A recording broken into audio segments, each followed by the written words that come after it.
सामने आया, कई अखबारों की सुर्खियां बना, क्या कुछ कहना है आपको इसको लेकर? देखिए, अनावश्यक रूप से कुछ राजनीतिक विद्वेष में लोगों ने मेरे नाम को शामिल किया और आधार दो बताए। पहला आधार तो ये बताया कि एक एग्रीमेंट 20 साल पहले का, एग्रीमेंट की म्याद 1 साल थी, एग्रीमेंट की म्याद खत्म हो गई, एग्रीमेंट खत्म हो गया।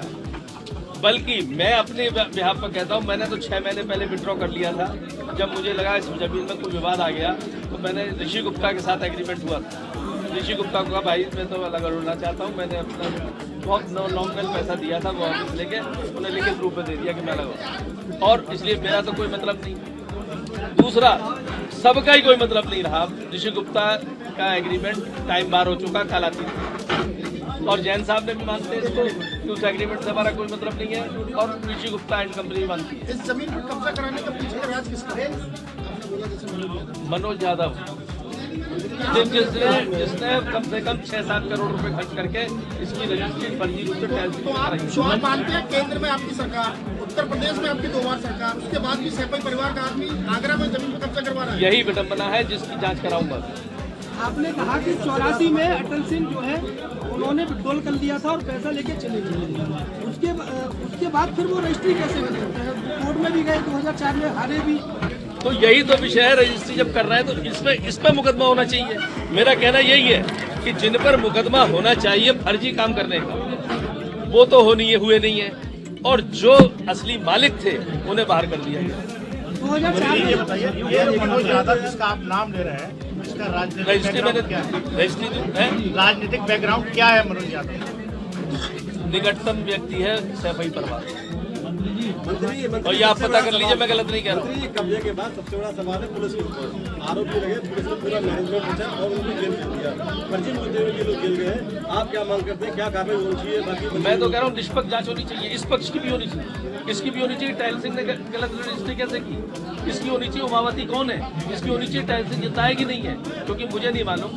आज एक अखबार पढ़ा मैंने पिछला, उसमें किसी अखबार में था, किसमें था मुझे भी ध्यान नहीं रहा, कि 2008 में टाइल सिंह की मृत्यु हो गई। वो पढ़ते में चौंका, 2008 में मृत्यु हो गई है यदि, तो ये 2017 में और 16 में एग्रीमेंट और 17 में रजिस्ट्री कैसे कर रहा है? इसका कोई फर्जी टाइल सिंह खड़ा किया जा रहा है। सवाल ये नहीं है, सवाल पुलिस की भूमिका पर है।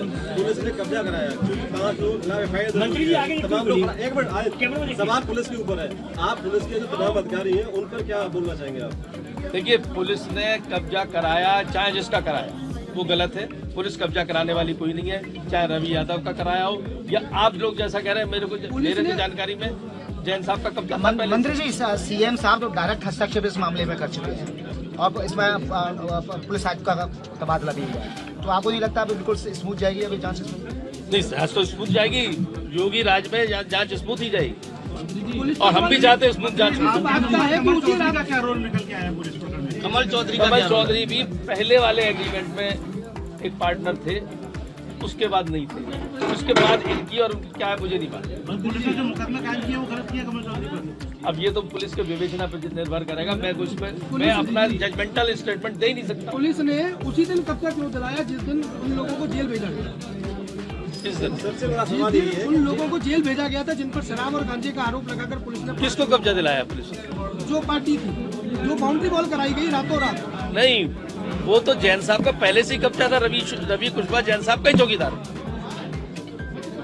ये तो कब्जा तो बाद में पलट हुआ है। जेल जाने के बाद ही बाउंड्री क्यों कराई गई, सवाल ये है ना। आखिर पुलिस का सहारा क्यों लिया? देखिए, पुलिस तो कोई भी एक्शन, आज भी यदि मैं कहूँ पुलिस से कि आप जैन साहब असली मालिक कब्जा दिला दीजिए, पुलिस नहीं दिला सकती। मेरा जो सैद्धांतिक बात है, पुलिस कब्जा दिलाने वाली किसी को भी नहीं, जो न्यायालय है वो। तो जब भी पुलिस कब्जा किसी को कराएगी वो गलत हो। मंत्री जी, आपका एग्रीमेंट था वो इस तरीके से खत्म हुआ?